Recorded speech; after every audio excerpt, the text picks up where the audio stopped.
Alright, so I think it is recording now. So let me arrange a few things here.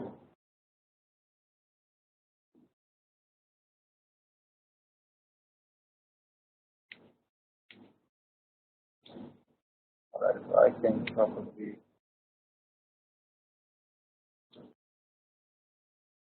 Alright, so welcome folks, welcome everybody to this, another one. So I was just telling some of the folks here. So I actually landed late last night, probably lunch here and all that. After like couple of teas, in fact three teas.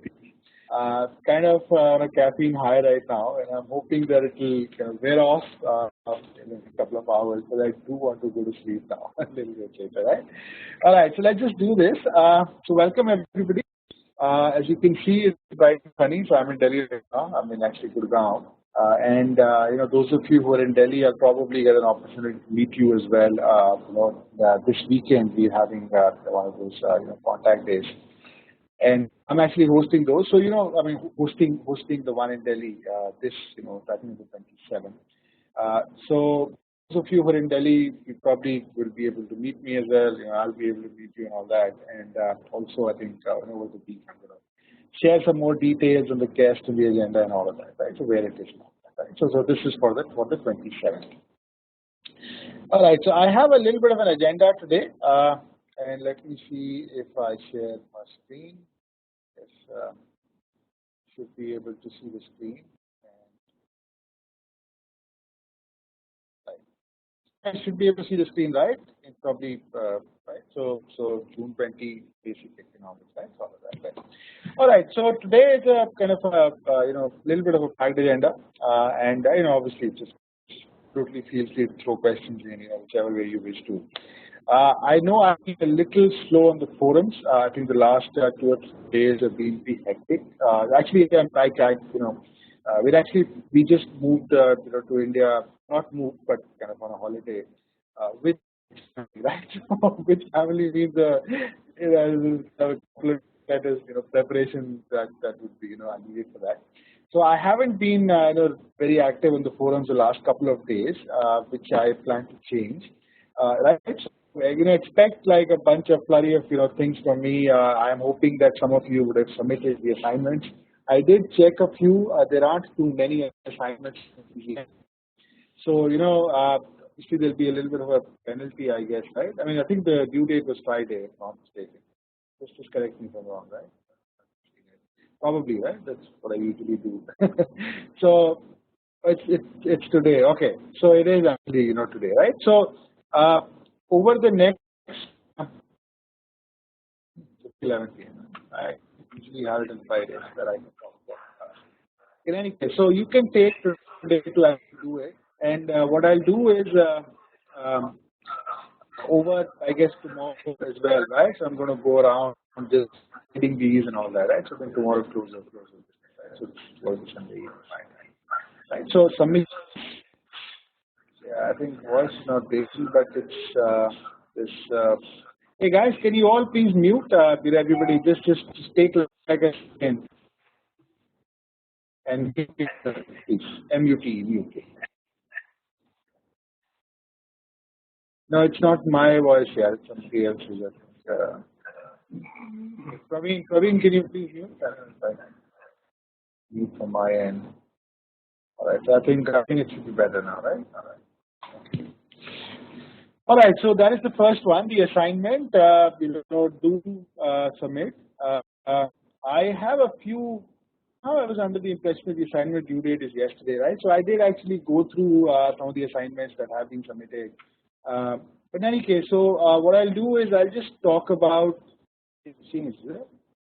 Bye.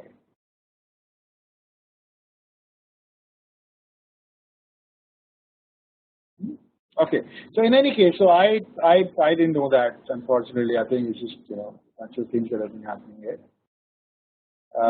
But I have a few. Some of you have really put in some interesting ones. Right? So usually, what I do is in this class, I just share it with you guys. Some of those. There is another list of people. I mean, sorry, there is another list of very interesting ones that I have, which I talk in the closure, right? So I spend about 15 minutes of these interesting ones in the closure as well, right? So we're going to discuss some. Maybe I think I have one maybe about 4 or 5 here. That I will just talk to you guys, just open it up, right, and see what you guys think. So we'll spend about 15 minutes on that one. I do want to start with the concept of opportunity cost, right, and the production cost. Sorry, 20. This forms chapter 2 of your readings. This is the second one, and as kind of a kickstart to this, right? So I do talk about it a little, and I'm going to start on that today. Over the next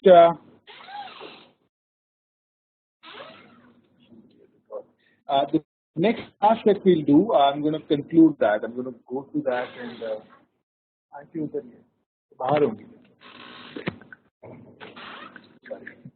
this is Delhi, right?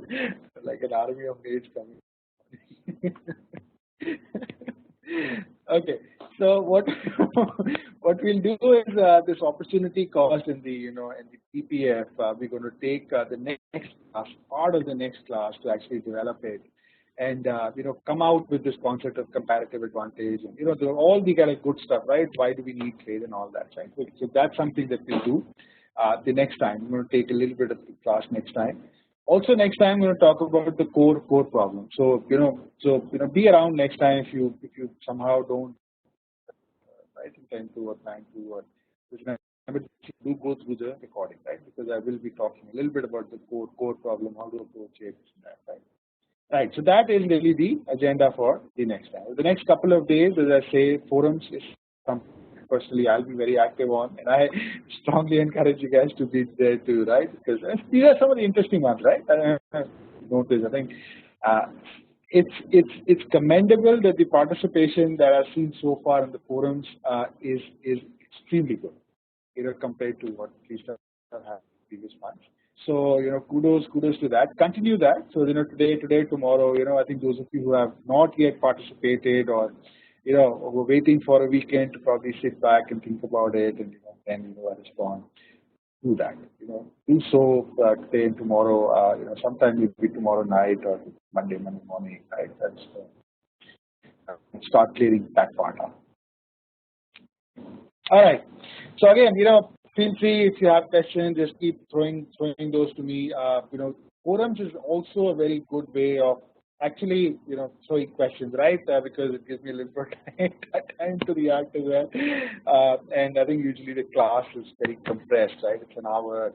Just niceties take about 15 minutes, right? So there isn't much really time there to discuss really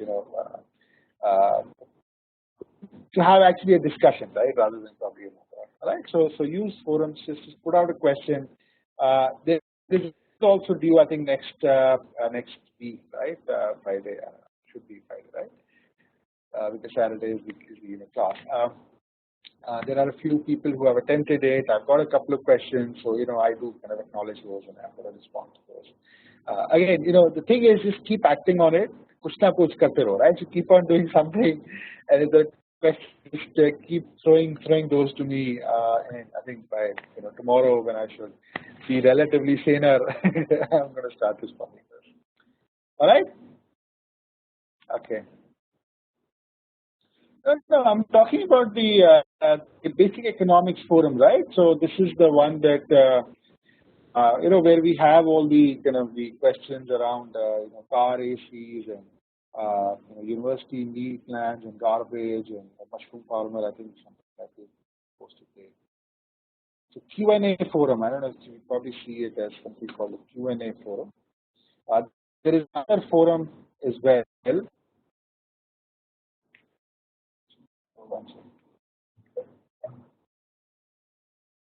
Okay, Q&A forum, right? Yeah. So far, forum responses are good. They're really good, actually. So I did actually clear about 1.5 forum responses. I will, over the next, say, probably tomorrow, right? Clear up. So when I say clear up, it's just an acknowledgement, and I would, comment on what you have commented on, right? And you'll probably see this in the assignment grade as well, right? It's definitely not going to be just a grade, right? It's going to be like a paragraph per day. And I do want to quite often, what I do is, instead of I ask you another question, and I'm hoping that you would respond, and I'll, ask another question on that, right? So we keep on playing this game of ping pong for a couple of more iterations, even after the assignment has been submitted, right? I mean, try to indulge me, right? Try to kind of, have a discussion there. Okay, so let me put up a few that you have. So guys, I will know if so these do come from people who have submitted assignments so far. Unfortunately, I was not aware that deadline is tonight. Probably put it on Friday evening. So I use Saturday a part of it to just to kind of talk about these, right? And more than answers, we don't have kind of a little bit of a discussion. So we're going to spend about 15-20 minutes on this, and then around 8:30-35 or so, we're going to go to the PPT and start off with the opportunity cost and possibility framework, right? So it's not much that I'll cover on the PPT today. I think the meat of the PPT is the one that I have, right, on a comparative advantage. We'll cover the next time. Alrighty. Okay, so this one comes from Gayatri. I'm just going to kind of keep typing out, and just if you should keep getting thoughts, just keep typing those on the forum, or just unmuting yourself, hollering out, right? That's no audio. Guys, hearing me? Oh man, this is really bad. Yeah, that's fine. Okay, can hear now. Okay, wonderful. Okay, so the first one, this one comes from Gayatri, I think.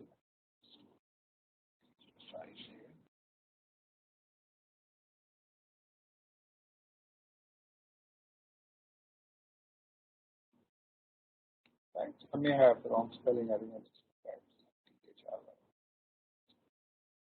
right, and her thing is that a shampoo sachet costs ₹2. Right, and in fact, I think she probably didn't kind of write it this way, but I can, in fact, Gayatri, if you're here, right, so correct me if I'm wrong, right? So a shampoo sachet is ₹2, right, or ₹1 sometimes, right? Whereas if you buy like the 100 ml of shampoo, and if you just see the amount of shampoo there and multiply it by ₹1, ₹2, it just seems like we should always be buying sachets, because a 1 ml sachet, which is usually a ₹1 or a ₹2, if you multiply it by 100 times, right, which is a 100 ml bottle that you get, 100 ml bottle probably be about 200, north of ₹200, whereas if you just buy 100 sachets, it's probably going to be cheaper, right? And it's very counterintuitive, right? That because typically what we've seen is that if wherever you go, right? I mean, if you're again a smoker, right? If you go buy a stick of cigarette, it's going to be more expensive per cigarette than if you buy a pack, right? And it's just all across, right? Bulk buying will almost always be cheaper. But somehow, in the case of shampoos, right, it's very, very close. Like a 2 ml, 3 ml sachet of shampoo will probably be ₹2 or something like that, right? Or ₹1, right? If you multiply it and see that if the amount of shampoo that is in the bottle, right, the one that the big one, right, you would see that it's very, very comparable, if not cheaper, in certain instances, to buy sachets as opposed to buying a bottle. The question is why, right? So bulk buying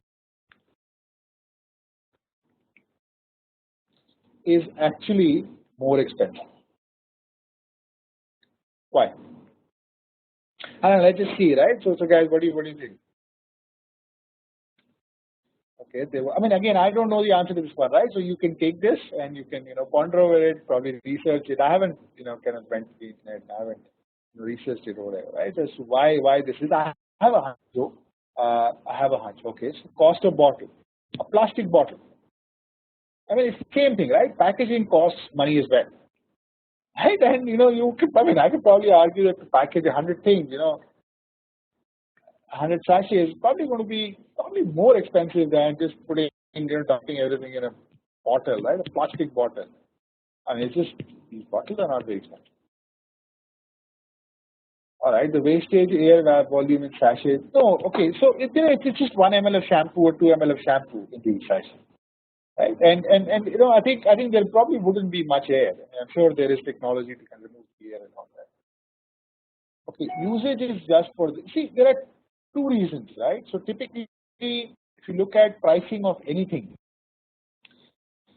uh, again, there's you may argue the merits or demerits of each of these, but the one way of pricing anything is that you look at the cost, you add a margin to it, and you price it, right? So if it cost me 5 rupees to build it, I'll add like whatever, right, 40-50% on it for my other expenses, is that, and I'm going to retail it for 7.5, 8 rupees, right? That's one way of doing it. The other way is the propensity to pay, right? On the other side, right? I mean, you have these Apple phones, these ones, right? I mean, the Apple iPhones and all, right? There is a very high propensity of people to pay, right? It's not really what is the cost that has gone in, right? See what I'm saying? There's a very right. So the propensity to pay is how much is the other guy willing to pay you, right?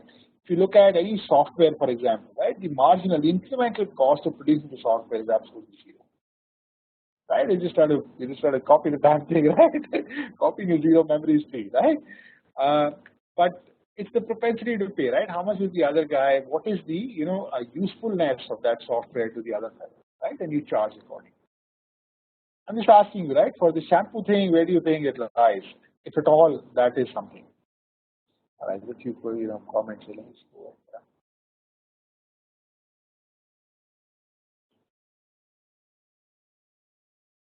Yeah, so you've seen the same in refined oil too. 3 packets of 1 liter comes. Right.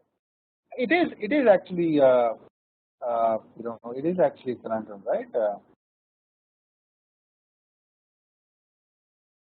right, so this comments are actually too fast for me to read.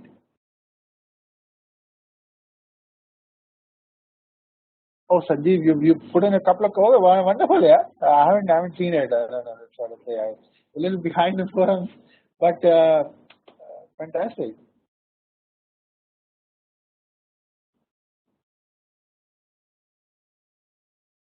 Just quickly, okay. So, pawn shop started selling pani puri.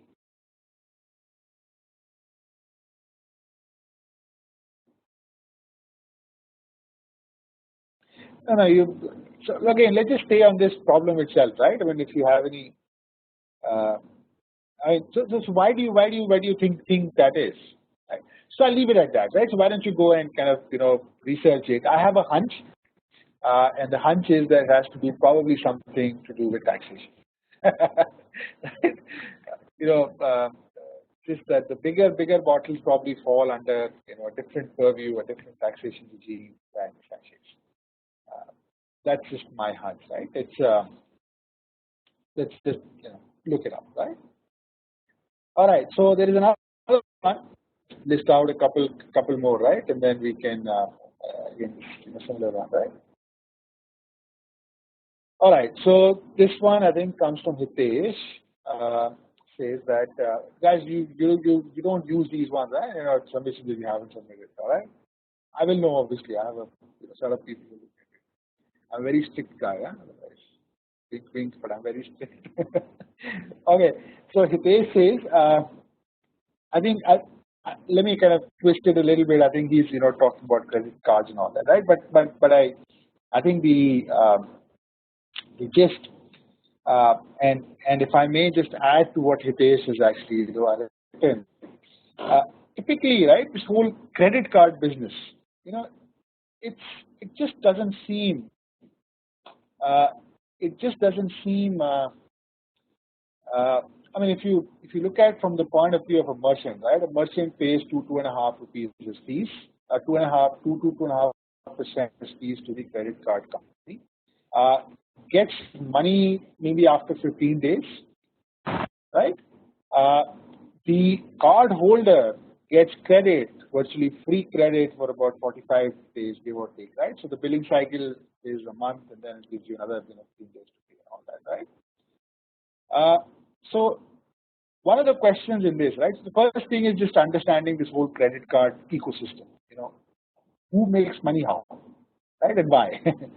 The other thing, which is I think very specific, right, probably give you clues to answering this, is that if I am a user, right, and if I go and swipe my card and buy some stuff, right, I get almost 45 days to pay it, right. I'm just talking about from my point of view, right. I am the user, right. I'm the consumer. I'm the card holder, right. So if I just swipe it, I get about 45 days to pay up.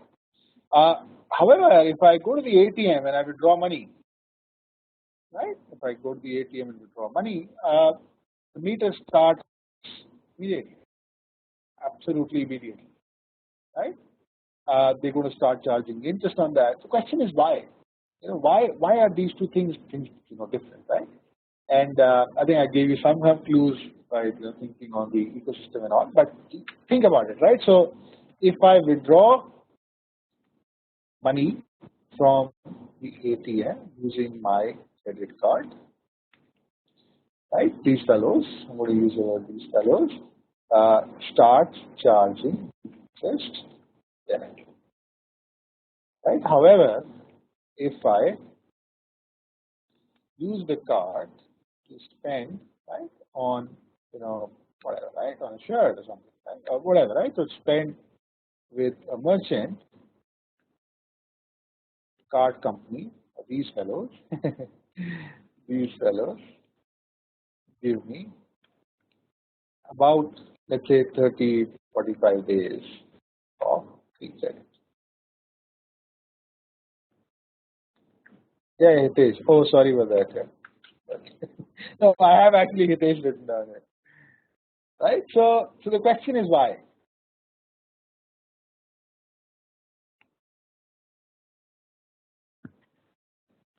See, for this you have to understand the whole thing, right? And go back and kind of research. It's not very difficult, right? So there are three actors here, three players. In fact, four, right? Let me just write the players, and you can. So who are the players in this whole credit card system? Right? So players, the credit card ecosystem. All right. So we have the merchant and we have the consumer. Who else? Card company and the bank. Right. So this is Master, Visa, Amex, right? Well, not Amex. Let's just do Master, Visa. And then there is usually a bank, right, or a creditor, or some guy who's supplying the credit.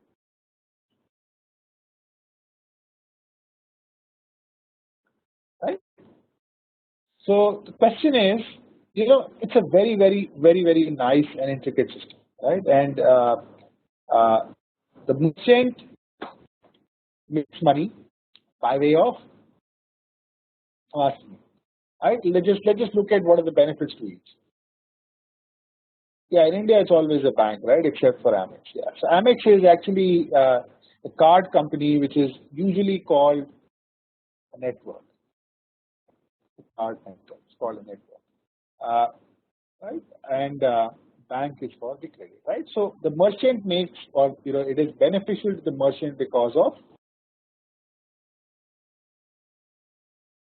I'm asking you, why? I mean, if you are setting up a shop, right, and this guy from Mastercard comes to you and says, take the machine, but pay me 2%, right? So increase number of transactions, right? So sales becomes easy. What about the consumer?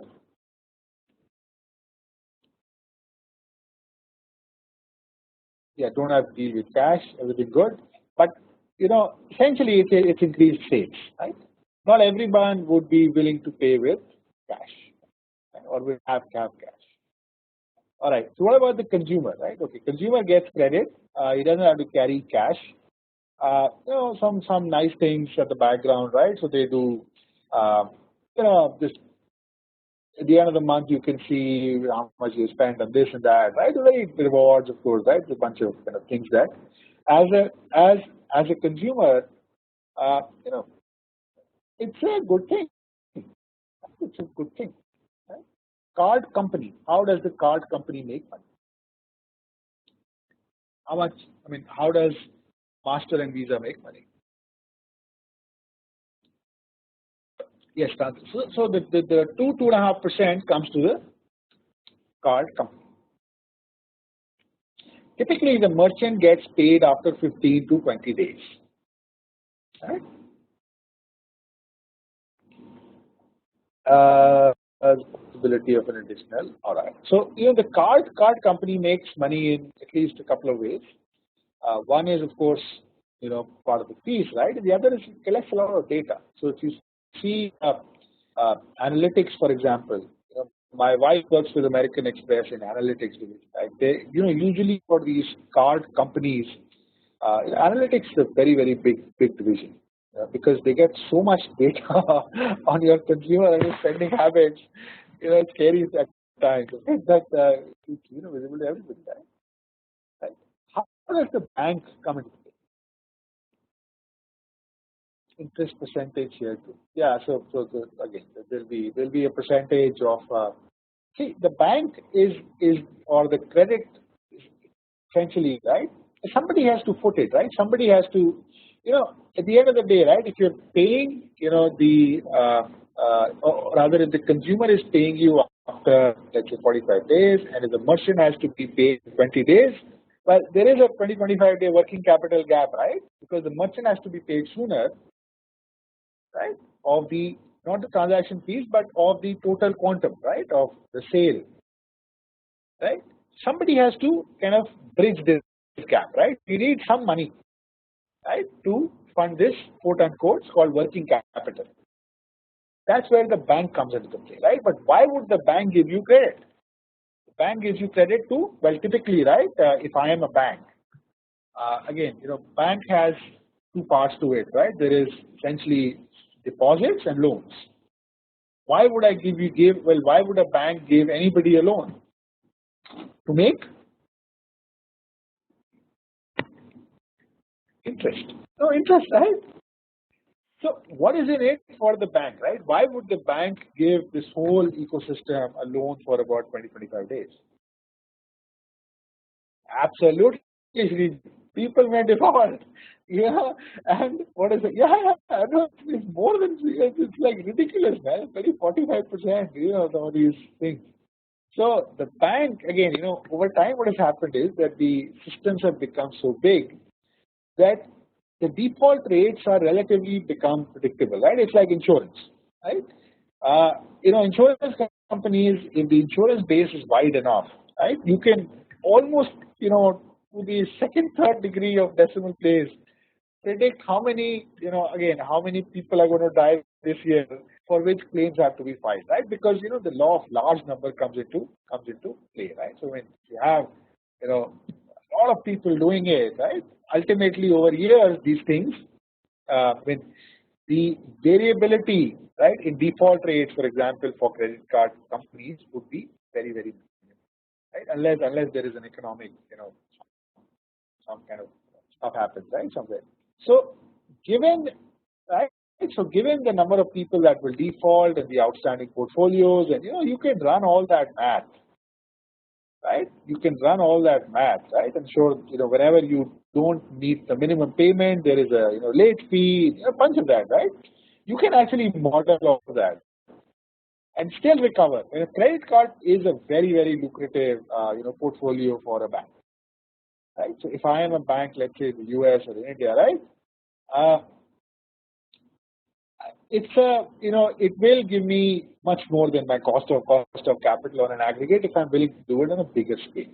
Right? Again, if I'm willing to do with, let's say, a MasterCard, I mean it just becomes reasonably lucrative because of the predictability or at least the modelability of these things, right? Right? I mean, because you can actually model how many people will default and what would be the 40 add, how much blood can you suck out of these poor people, right? Who are over on their credit card payment. Yeah, go ahead, Nathan. Absolutely, that's the way. That 2%, all that goes to the card. Yeah, I don't think that any of that goes to the bank. I mean, again, there's probably arrangements, right? Part of it, unless it is a co-branded thing, right? So, example, Citibank may have something with Visa, of course, they do, right? And in that case, of course, the you know the well, okay. So let's say it is Jet Airways, right? So Jet Airways has this card. I think it has it with Amex, right? But Jet Airways is not a bank, right? I mean, it will not be funding the portfolio. It is helping the company market itself, right? Because the way the miles and all, right? Uh, you can probably create a product that will appeal to a set of people, right? So if Jet Airways is that, probably nothing of the 2% fees, or maybe a little bit of it, probably comes to Jet Airways, right? But I haven't actually researched it. Uh, Mastercard, I think so. Visa is public for sure. I'm not sure about Mastercard, but there's stuff that we can actually do about. Yeah, like Costco and Amex, right? So they actually broke up. This is a big, uh, tears that flew down, the whole of Amex. My wife actually was there when they announced it. She came back and she's like, "What the hell, man? Like Costco is leaving Amex now. They're actually going with Capital One." Costco is about 6-7% of Amex's business. It's huge, right? Imagine American Express, something with 6-7% of their business. It actually, the day they announced it, the Amex stock went down by 10%, which is, Amex, you can look at it, right? $100 billion organization. 10% is massive, right, for that. So yeah, these guys had some heartaches when this was announced. But yeah, something, similar. Something. All right, let's just do maybe two more, and it's 8:30, so maybe about 8:40, and then again, right? So you have Quora. Again, Quora is actually a fantastic website, right?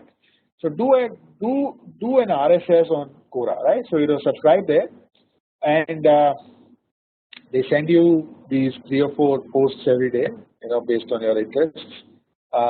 Go through them every day. It's just phenomenal thing. I just absolutely adore Quora. I've been using it for many. I think at least a year now. Many months. All right, this one comes from I think Praveen, and he says, "Why do restaurants offer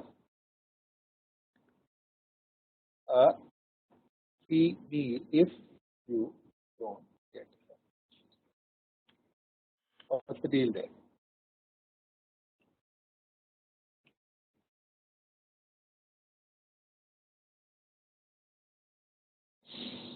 Any thoughts? Tax, huh? Yeah, much kind of baser than that. It's much simpler than that. Yeah, cheating, right?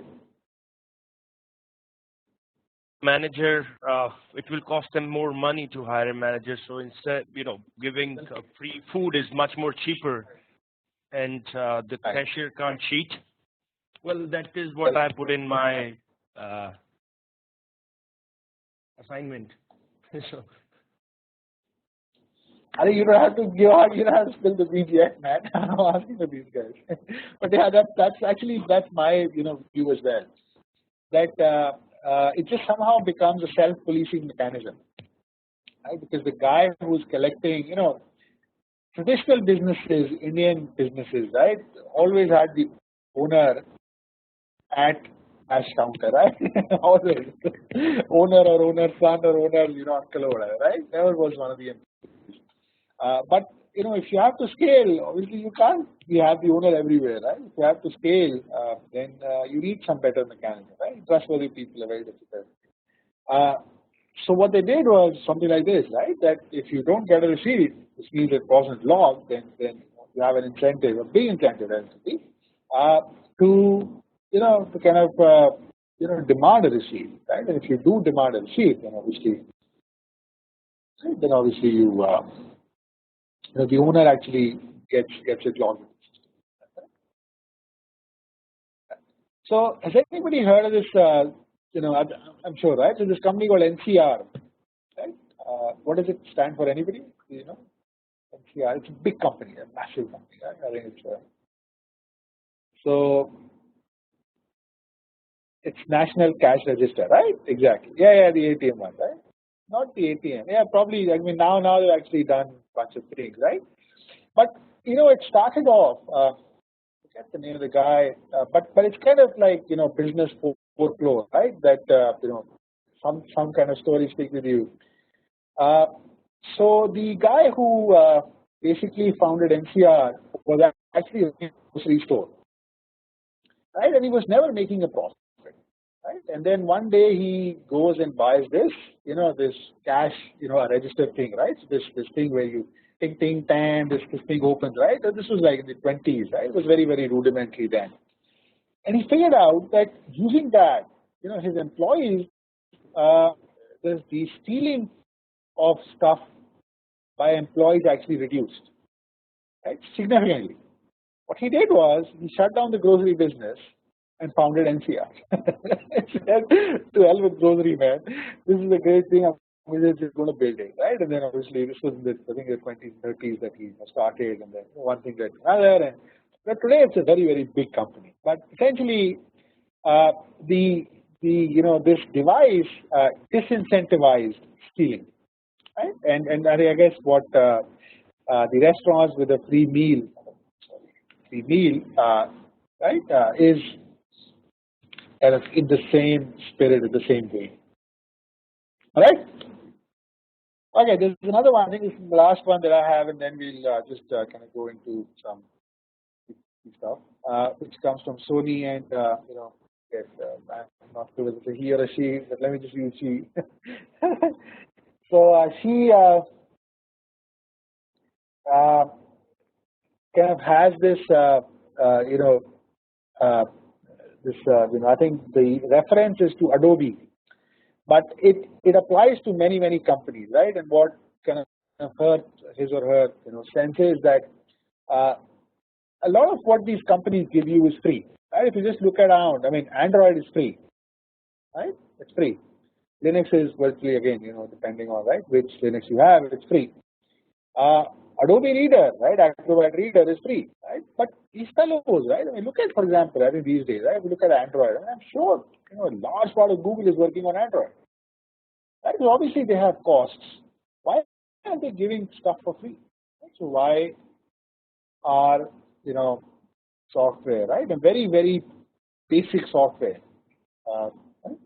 Why are software given away for free? Right? So let me just put Acrobat and Android, right? And there are many others, right? There are, I'm sure, many others have, right? So why do these things happen? Spread the free to create ecosystem and make money from there. Well, to upgrade to a paid page. No, I'm actually not talking about that. I mean, if you look at it, right, so Android is free, it will probably remain free, irrespective of the upgrades, right? I mean, there's no, right? If you look at Acrobat Reader, that's free. I mean, there are other softwares as well, right, which you just go and download, and they're very, very, I mean, they do, without that, I think life will be very, very difficult. Creating a dependency. Yeah. So there are many good things. Creating dependency is definitely one of them. The ecosystem is one of them. Compatibility is another one, right? So if you have OS, right, then they can charge some. It's a very kind of classic business maneuver, right? It's called the razor and blade maneuver. So because it was started off, earlier, I mean, it's now called the, printer and cartridge, right? The razor and blade. Right, and in this case, software case is really ecosystem, right, and apps, or else that you want to call it, right? So many things that it's like Flash. If you most of Google products, right? Gmail is free, right? I mean, look at most of Google products are free, right? Unless you go into Google, you go into Google Apps and go into an enterprise setup and then they start charging, right? Wikipedia is kind of a different thing. When I'm talking about kind of a for-profit organization. Wikipedia runs a lot on kind of people donate stuff and all that. So what is the printer and cartridge classic maneuver, business maneuver. Yeah. So again, Google makes money on other stuff as well, but essentially by subsidizing one key part of it, they they kind of obviously have a large following, but also they can create these services around it for which they can start charging money, right? And that's what they do. So typically, if you go and buy a printer, again, most of it comes from the West, right? So you have to understand, India we do other kind of jugaad, right? This that. A printer is very cheap usually. Like in $100 you can get very nice printer, extremely nice. One with does dual printing, color, this that. Jig bang, 3 more 4 trays, Wi-Fi connected, fax also, remote printing also, tablet printing, everything, right? So $120 you can get at about $100 you can get a very nice printer, right? But they make money on cartridges usually. And that's the game, right? You subsidize one thing and you make money on essentially the refills. If you want to buy typically a cartridge, it's going to be $30, $40, probably run you for 3-4 months, right? For 3-4 months, and then again you again have to pay $30-40, right? In India we do the injection thing and other stuff, right? But that's how they make money, right? So they subsidize.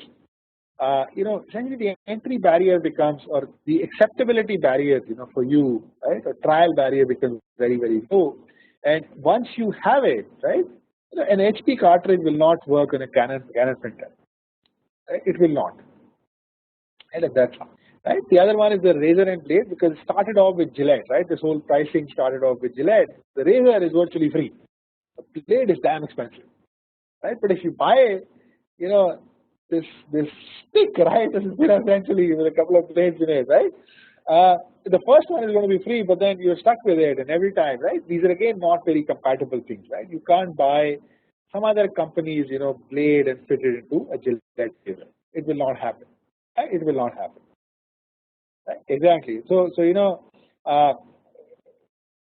bunch of things, right? You can see that wherever companies that are trying to build an ecosystem, an environment, right? Where essentially the game is very big, they would definitely subsidize probably the best selling items, right? And then they're going to charge you money somewhere else, right? That's how they've created walls around their business, right? I mean, if Android is free, and there's some other company that starts making an OS, which really that is the only game that they have, they will have to charge you for that OS, right?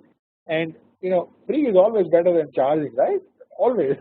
So the acceptability of free is going to be much higher than acceptability of any other mobile OS, for example, right? For which they charge you $100, $200, $300, whatever, right? Right? So again, it's not entirely on volume search. It's developing an ecosystem, right? That there are at least 2 or 3 moving parts, and what you want to do is increase the acceptability of the part that is really the barrier to acceptability, right? So just absolutely make that free or very cheap, bare minimum, right? But take a loss on that, and then make money on other value added and other stuff. Alrighty. I've discussed the complete assignment here. Which one, man? No, these are the only ones. I mean, you are not to write these in your submissions, by the way.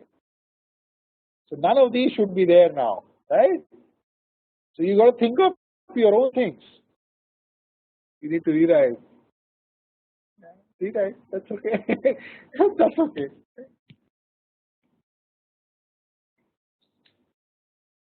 See, if there is stuff that you have to do, right, and does not have any impact on what I need to incrementally, I will always agree to that.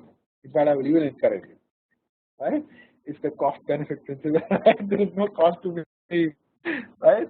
There's cost to you, but then I'm hoping there is benefit to you as well. Dude, man, go for it, man. Go for it. Pick out. Alrighty. So just on a kind of a kind of on a closing note in this one, so don't use these ones. Understood, kind of think of other stuff. There are some more others that there are obviously some more submissions that I got, and some more ones as well. Some more from the past. I will discuss those as we kind of come closer to the closure. All right, ready? Again, discuss and just open it up. Have like kind of a two-way chat, and then we'll see if we can. I mean, if you're more interested, we can put it up on the forum and keep on discussing there. We can continue. All right. So with that, I think I need about 15 minutes. We have about 15 minutes of this PPT that I have, and please repeat what I said. Which one? Okay. Now, what I said was that don't use any of these 4 submissions, right? And I said that I think the thing of cost and benefit, that if there is no cost to me and if there is benefit to you, I will always agree with you, irrespective of however high the cost to you is. See what I'm saying? Okay, repeat. If there is no cost to me, right, and there is benefit to you, irrespective of however much cost it is to you, I will always agree to it and encourage. All right. So with that, let me just very confusing. No, it's not confusing, man. One more time. If there is no cost to me, to Aniket, right? And if I see that there is an activity, if you do it, it will have a benefit on you, right? I will agree to it, irrespective of however much cost, right, it is to you.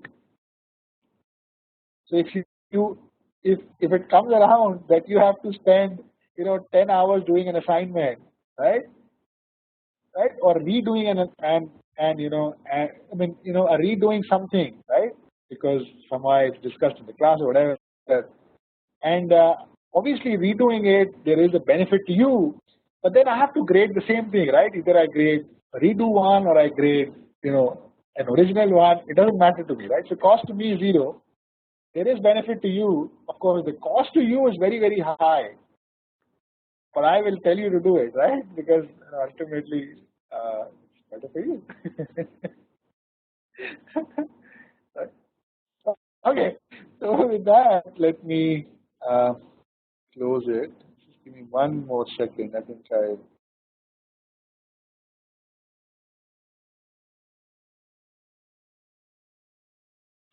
So what I'll do is, this thing that I have written on the screen that you see, I'm going to post it on the forum, right? I think let's do that. Okay. So these are some things that we're going to start again. This is in no means okay, but ultimately the time you spend again on a single assignment is a cost. No, it isn't, right? Because I have to grade an assignment from you.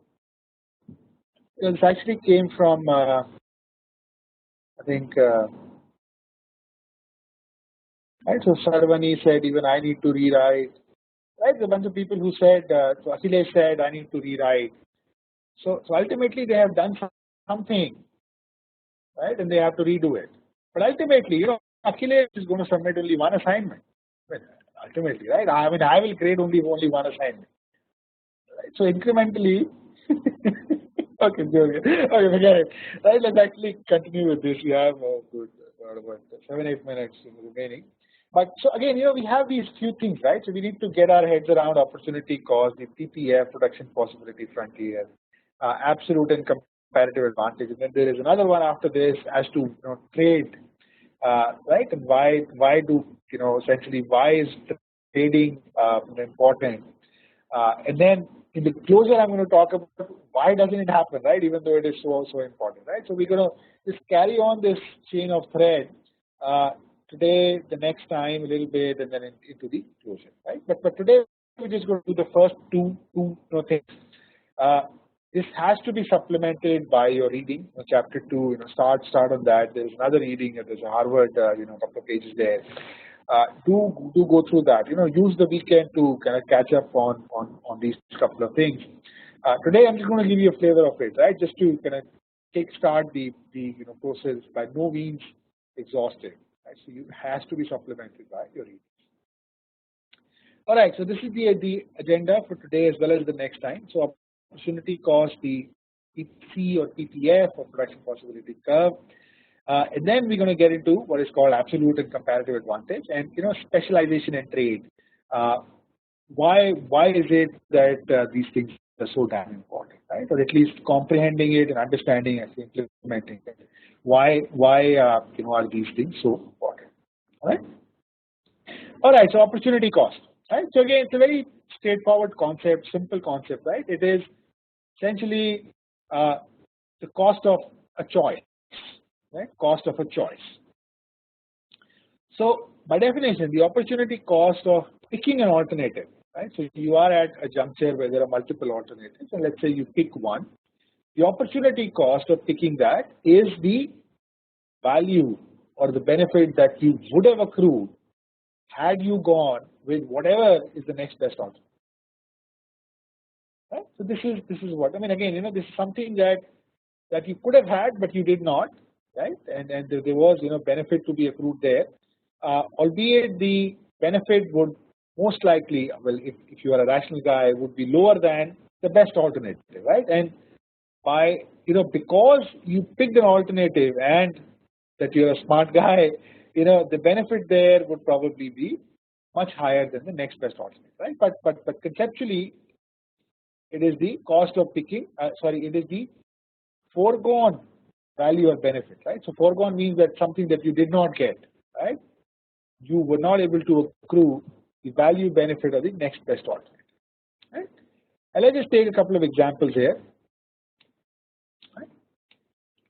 So let's say the next 1 hour you can bake either two breads or pluck 25 tomatoes from your garden, right? So you have an hour and you have just these two activities, right?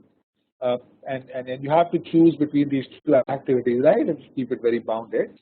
Finally, you chose to bake two breads, right? And by definition, what we say is that the opportunity cost of baking bread is the benefit that you could have accrued had you plucked the tomatoes, right? Similarly,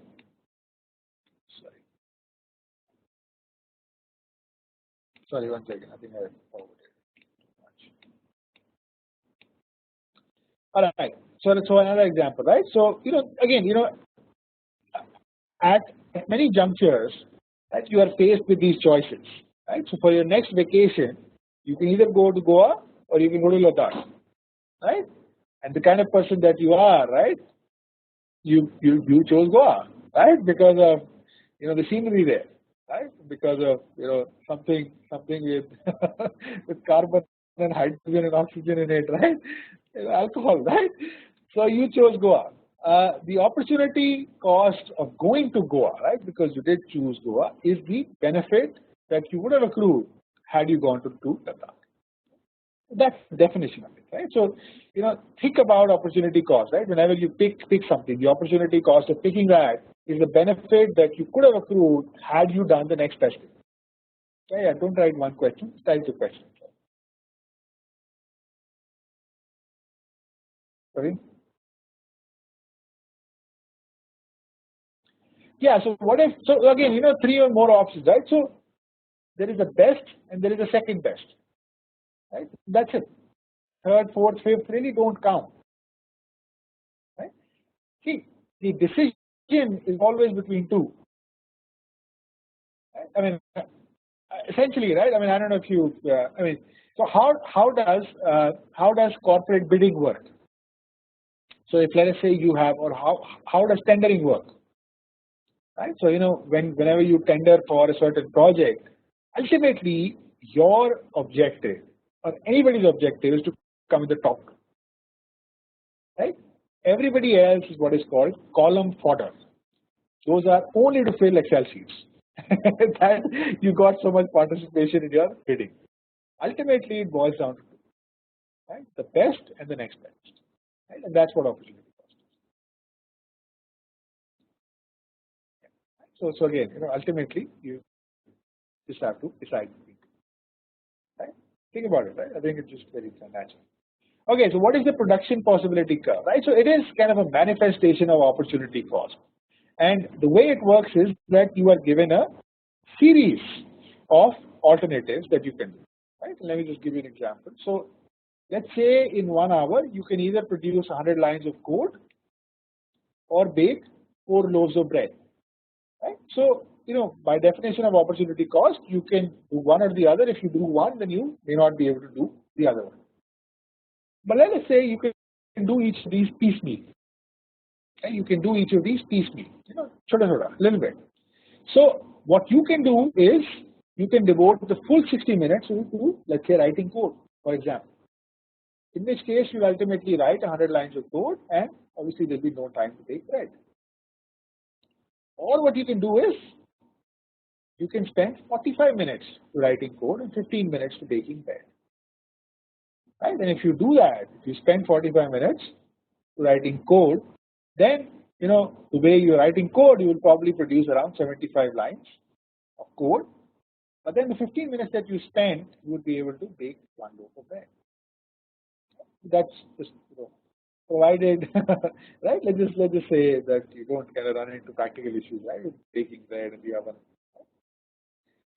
Okay. You can also do a little, one more step, right? You can even spend 30 minutes in writing code and 30 minutes in baking bread, where ultimately your output is going to be 50 lines of code and 2 loaves of bread. Or you can do 15 lines of writing code and 45 minutes of baking bread. Right? And ultimately you will only be able to write 25 lines of code and 3 loaves. Or you can do virtually everything, all the time spent in baking bread, where obviously you have no time to write code, but you will bake. You'll end up with 4 loaves of bread, right? So these are the choices in front of you. Mapping these choices, right? And in this case they are discrete, but they could be continuous as well, right? And they are mostly discrete. But if I just plot it, right? Plotting these things is what is called the production possibility curve, right? So you are basically, that's the set of alternatives that you have, right? That's the set of alternatives that you have, and you have to choose between these, right? And plotting this, what you get on an XY graph is what is called the production possibility curve, or the production possibility frontier, right? Big word, but ultimately it's a plotting of the various choices that you have. Right, various choices that you have when faced with a decision. All right, and this one comes from your book, but essentially this is about Susan, and what she can do is she can spend her day producing coffee, or she can spend her day producing nuts. Right, if she spends the full day producing nuts, she ends up producing 12 pounds of nuts. Or alternatively, if she spends the full day producing coffee, she produces 24 pounds of coffee. But then there are these points, right? So I've actually spoken about point D for Delhi, and A for Ahmedabad. But there are these points B and C as well, right? Where she can divide up her time during the day, either producing more coffee and then obviously fewer nuts, or producing more nuts and less coffee, right? And just plotting this is really called the production possibility. Now a couple of questions and then we close. Is Susan producing efficiently if she is producing 4 pounds per day of nuts and 8 pounds per day of coffee? Right? Is this something? No, it's not. It's not always linear. In fact, most of it is going to be a curve, right? And again, go through the second chapter. There is a section on why would it be a convex curve, right? Why would it be like a semi circle, right? Really kind of curved at the edges, but it will be like that. And there is a specific reason for that. Right. In this case, for simplicity, we've just put a straight line. Right. All right. Is she producing? I mean, can she produce more? It doesn't depend on the cost of coffee and nuts. Right. Let's see where she is. Right. So 4 pounds per day of nuts and 8 pounds per day of coffee. So she's somewhere here. I don't know if you can see the mouse. Can you see the mouse, by the way? Yes. Right. So she is somewhere here. Well, she can go here to point C, or she can go here to point B. right? So if she is here, right, and she goes to point B, I mean that is something that is achievable. But by doing by doing that, she gets an additional 8 pounds of coffee per day. Or what she can do is go to point C, in which case she gets an additional 4 pounds of nuts per day, right? So production mostly should always happen on the PPF, right? Because if you are below it, then you're not using your resources fully, right? And let's just look at the other side, right? Can she produce, right? What is the maximum? Can she have 8 pounds per day of nuts and 16 pounds per day of coffee? Is this something that's even possible? No, right? It's going to be somewhere here, right, on top of the P, right, where the arrow starts, right? That's not possible. This is not even a valid choice. So the set of valid choices is in between the production possibility curve, right? So below it, and really the production possibility frontier is the efficient frontier, right? The A, B, C, D, the line that you see, is where 100% of the resources are getting utilized. Alrighty. Alrighty. So with that, I will close, right? But there are these 2 Khan Academy videos. I think I've posted them on the pattern as well, on the portal as well. Try to go through it. I think both of this is probably going to be about 20 minutes, 25 minutes, and it basically plots out in a very nice way. I mean, all of Khan Academy videos are really good. But they're 19 minutes. Oh, you're wonderful. You've actually gone through, right? So go through it. Just give you a little bit more idea of the production possibility curve, and then we'll develop on absolute and comparative. Yeah, so practical, usage of this exercise. It just tells you where you are in the efficient. I mean, what is it? What is the maximum that you can do? So this is the next step. This is really the next one. The first is what your alternatives are. The second is how can you divvy up these alternatives, right? And you have to stay at the frontier, right? The next after this is going to be something called absolute and comparative advantage. Right? So you will now compare these alternatives as to which ones are good, or which ones are which one is something that that given an activity, if there are 2 actors, if there are 2 people, right, who are vying for the same activity, right, who can actually produce it more efficiently? Right? Therefore, that person should be actually producing. And if the needs, right, so one is the production, one is the need, right? That if if let us say I need to be writing, or at least I need to have lines of code, and I need to have loaves of bread, right? If I produce all lines of code, then how will I satisfy my need of loaves how will I get loaves of bread? Let's say I need to, to live, right? I need to have n lines of code and y loaves of bread, because I need to feed my soul and I need to feed my tummy. But you come in me and you're basically telling me that I'm much more efficient in producing, let's say loaves of bread, and I should produce only loaves of bread, right? And that will come when you talk about comparative ones, right? But then what happens to my lines of code? And why will I even trade? Right? Why will I go to somebody else and give him my loaves of bread and take lines of code? Right? So that's the essence of opportunity cost. That's the essence of comparative. So we're just developing, upon these couple of things. So literally, do you mean that we reduce the opportunity cost if we choose B or C in the above picture? No, nothing of that sort. Nothing of that sort. I'm just saying this is the set of alternatives that you have. That's all. Right? The set of alternatives that you have is everywhere below this curve. But this curve, right, A, B, C, D, this line is special, right? Because what this line says that you are basically running on 100% capacity.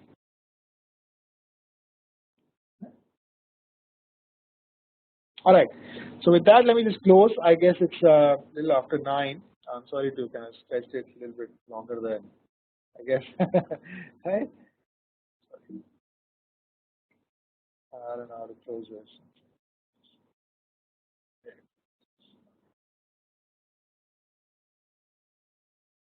Okay. My point was if we choose A or D, we completely, yeah, you do, right. I mean, if you choose A, then you are not producing any nuts. But let us say, right, I put in another angle, right? Damn it, you need to eat 4 nuts a day or four pounds of nuts a day, otherwise you will die. Right? But then this little bird has come and says, no, you should produce only coffee. Stay at A somehow, right? The bird has some sort of a theory, right? The last question is, okay, the bird, let's say, is right. I produce coffee only, but am I incentivized to trade my coffee for nuts? Alternatively, is the other fellow who is producing only nuts, let's say, right, is that fellow incentivized to trade away his nuts for my coffee? Right? That's what we're going to get. Yeah, so it's there is a part of your reading materials. Alrighty. Okay, so 8 minutes over. I think Neda is going to follow that. Do you guys have another class, right? No, you don't. You probably have a class a little later. 9:30. So, in any case, I had a very good habit of extending my classes. You know, and one day Beda madam, we all know Beda, right? MEDHA. She called me and she said, Sarji, take it or leave it, sir. 9 o'clock, you gotta stop. That's it. I can't manage. All right. So have fun, guys. I will see you, I think, Wednesday evening. In the meantime, expect a lot more participation in the forum from me. I will, I think, starting maybe tomorrow evening, sit on it tomorrow Monday, clear it up. And yeah, I like it. And then in the meantime, do keep the assignments coming. Do keep the forum posts active and all of that good stuff, right? And we're just going to catch a little more momentum in this course over this week. And then after that is accounting, right? Which is obviously momentum and momentum. That's only momentum. All right, good fun. Thank you, guys. Have fun. Bye. Thank you, everyone.